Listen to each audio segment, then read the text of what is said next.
श्री राम समर्थ. समर्थांनी एक सुंदर असा बोध प्राप्त करून दिलेला आहे. नक्कीच श्रवण करूया. गुरु पाहता पाहता लक्ष कोटी, बहुसाल मंत्रावळी शक्ती मोठी.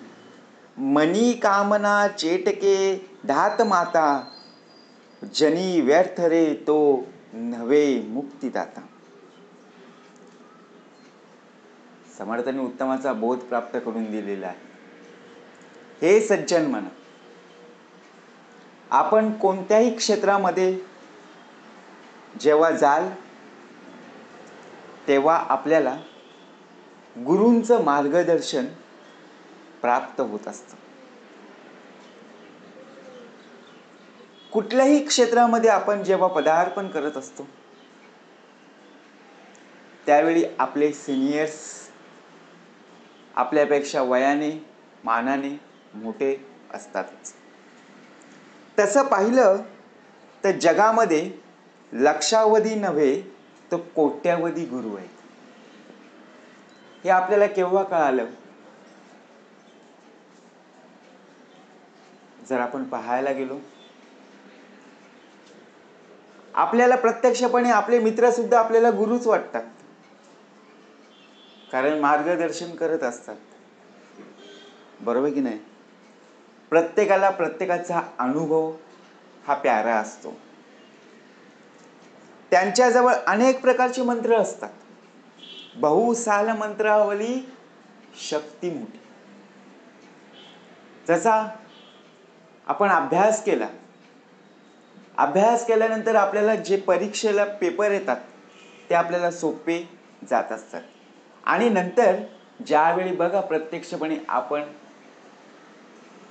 एखाद्या कामासाठी जॉबसाठी जेव्हा आपण बाहेर पडतो त्यावेळी एक्सपिरियन्स अनुभव असणं गरजेचं आहे. परंतु जर एक्सपिरियन्स अनुभव नसेल तर आपल्याला घेत नाही. मग शक्ती कुठली मोठी आहे? ज्याच्याजवळ ज्ञान आहे. प्रत्यक्षपणे जर पाहायला गेलो, बहुसाल मंत्रावळी शक्ती मोठी. आपण विचार करायचो, अरे हा माझ्या बाजूला बसलेला हा विद्यार्थी, माझ्या बाजूला असणारा हा बघा कधीही अभ्यास न करणारा मुलगा ह्याला या पदावर घेतलेला आहे आणि मला या कंपनीमध्ये या ऑफिसमध्ये जॉईन सुद्धा करून घेतले नाही. असं का? कारण बहुसाल मंत्रावळी शक्ती मोठी. हीच खरी शक्ती आहे, हीच खरी ताकद आहे. आपण म्हणायचो प्रत्यक्षात वासनेने, विषय वासनेने आपण लिप्त होत असतो. आपल्याला जी संगत प्राप्त होते, आपल्याला मित्र भेटत असतात, त्यामध्ये आपण संपूर्णपणे त्या विषय वासनेमध्ये अडकून जातो. आपली शाळेपासून जे आपल्याला मित्र भेटत असतात त्यांच्या ओळखीनुसार, त्यांच्या मैत्रीनुसार आपली संगत वाढत जाते आणि आपण प्रत्यक्षपणे त्या विषय वासनेमध्ये अडकले जातो. आपल्याला चांगलं मार्गदर्शन प्राप्त होतं. मातृदेवो भव, पितृदेवो भव, आचार्य देवो भव आणि अतिथी देवो भव. कारण गुरु पाहता पाहता लक्ष कोटी सांगितलं ना. अनेक प्रकारचे गुरु आपल्याला पाहायला मिळतील. कारण आई सुद्धा उत्तमाचं काय आहे? गुरु आहे. वडील सुद्धा गुरु आहेत. आचार्य म्हणजे कोण? सर, शिक्षक, टीचर आपल्याला शिकवणारे गुरुच आहेत. आणि अतिथी देवो भव म्हणजे कोण? पाहुणे, हे सुद्धा गुरुच आहेत. आता आपण शाळेमध्ये ज्यावेळी आपण बघा प्रत्यक्षपणे ऍडमिशन घेतो आपल्याला ओळख कोणाची प्रथमता होते? बरोबर की नाही? आई वडील आपल्याला गेट पर्यंत सोडून निघून जातात. शाळेची पूर्णतः आपली ओळख होत असते. आपण रडत असतो तरी सुद्धा आपल्याला शाळेमध्ये बसवलं जातं.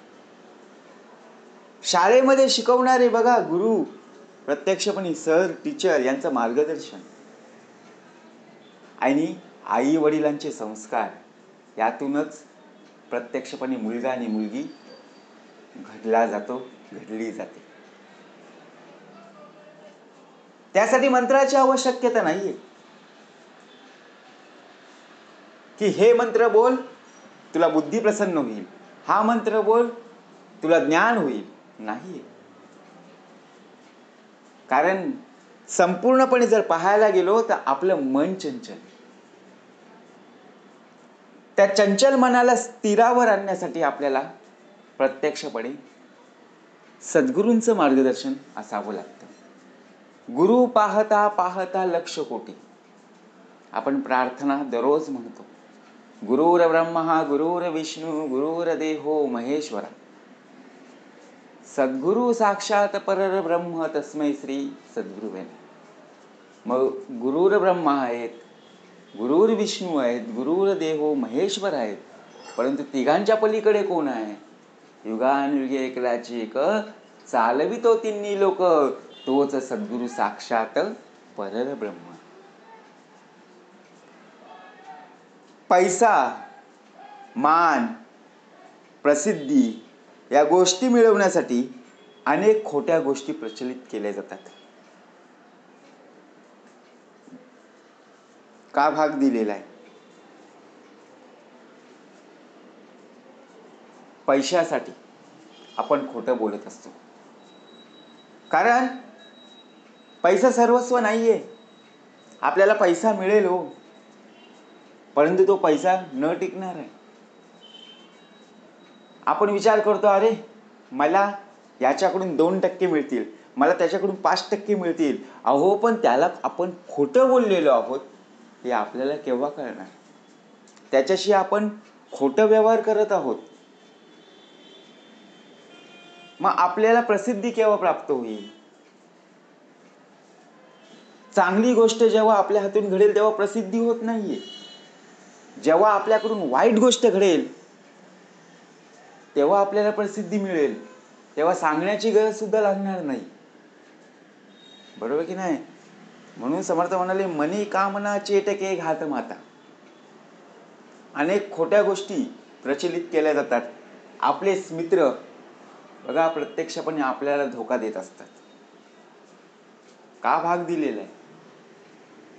अरे आपण म्हणायचो, अरे हा माझा मित्र आहे, तरी सुद्धा खोटं बोलतो. मग याच्याशी व्यवहार करताना प्रत्यक्षपणे आपण कसं राहिलो पाहिजे? जनी व्यर्थ रे तो नव्हे मुक्तिदाता. काही जण जादूटोणा करतात. असा गुरु म्हणविणारा व्यर्थ होत, तो परमेश्वराचे दर्शन घडून मुक्ती देणारा नाहीये, हे लक्षात घेतलं पाहिजे. आपण विचार करतो, अरे माझ्या आयुष्यामध्ये सुद्धा असे अनेक प्रसंग येतात, काहीतरी मला मंत्र देतील, माझ्यावर कोणीतरी करणी केलेली आहे, जादूटोणा करतील, परंतु असा गुरु म्हणविणारा व्यर्थ नव्हे. का सांगितला भाग? गुरु अनेक प्रकारचे आपल्याला रस्त्याने भेटतात हो, सांगणारे सर्वजण असतात, परंतु ज्या वेळेला प्रत्यक्षात आपण बघा आपल्याला जेव्हा गरज असते ना तेव्हा ते दूर होत असतात. परमेश्वराचं दर्शन घडायचं आहे, परमेश्वराचं दर्शन घडवायचं आहे. सद्गुरूंचं संपूर्णपणे जर पाहायला गेलो तर चरण आणि आपलं संपूर्णपणे देह त्याच्या चरणी असेपर्यंत मी देवाचा आणि देव माझा. कितीही काही झालं तरी प्रत्यक्ष आपण त्याच्या नामस्मरणाशिवाय दूर राहायचं नाही. म्हणून समर्थांनी उत्तम असा श्लोक प्राप्त करून दिला. गुरु पाहता पाहता लक्ष कोटी, बहु साल मंत्रावळी शक्ती मोठी. मनी कामना चेटके धात माता, जनी व्यर्थ रे तो नवे मुक्तिदाता. जय जय रघुवीर समर्थ.